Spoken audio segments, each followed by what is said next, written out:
C'est peut-être pas dans l'œuvre architecturale directement qu'on peut lire l'engagement d'un architecte, mais par le choix de la pratique que l'architecte choisit de faire dans sa vie et dans son métier. Et donc, il y a, par exemple, des architectes qui choisissent de travailler que pour la commande publique,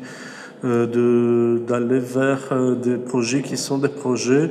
plutôt de nature à répondre à des exigences de nécessité collective. Les Corbusier ou Oscar Niemeyer sont deux architectes qui représentent aujourd'hui dans l'historiographie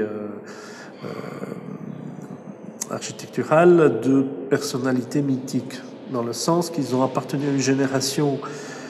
qui s'est battue pour affirmer une idée d'un nouveau monde et qui mettait au centre des préoccupations toutes les dimensions humanistes qui étaient propres du mouvement moderne. Alors, la question qu'on pourrait se poser, c'est que souvent, le grand public, et en Belgique francophone surtout, a un regard sur l'architecture de la période moderne qui est modifiée par l'effet de la spéculation immobilière que la ville a subi. Et donc, a du mal à comprendre que derrière cette dérive, qui est en fait une dérive locale,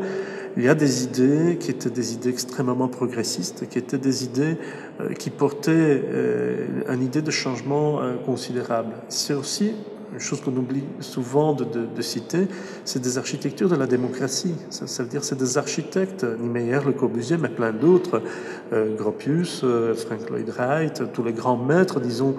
de l'architecture du XXe siècle, sont ceux qui ont traduit l'idée de la démocratie en architecture. Même si on peut apprécier une architecture d'autres époques, d'autres siècles, et qui sont ici aussi d'autres régimes, parce qu'on apprécie par exemple Versailles, mais c'était un monde qui est tout à fait différent, dans lequel aucun de nous voudrait vivre aujourd'hui, sauf s'il était Louis XIV, naturellement. Mais l'architecture de la démocratie a ça d'important que c'est une architecture qui traduit ce changement considérable dans la situation sociale, et qui fait que le monde entier, le grand public, les masses populaires rentrent dans la vie politique de manière importante et significative. Et là, la question de l'engagement devient cruciale parce que ça signifie se poser des questions qui vont bien au-delà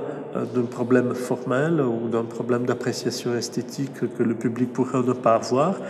mais c'est de se dire comment, à travers le travail qu'on peut développer, on va intéresser les décideurs, le monde politique, les administrations et les utilisateurs, le public, au fait que l'architecture participe à la vie quotidienne, influe de manière considérable dans la vie quotidienne et modifie notre manière d'être dans la ville ou dans le territoire.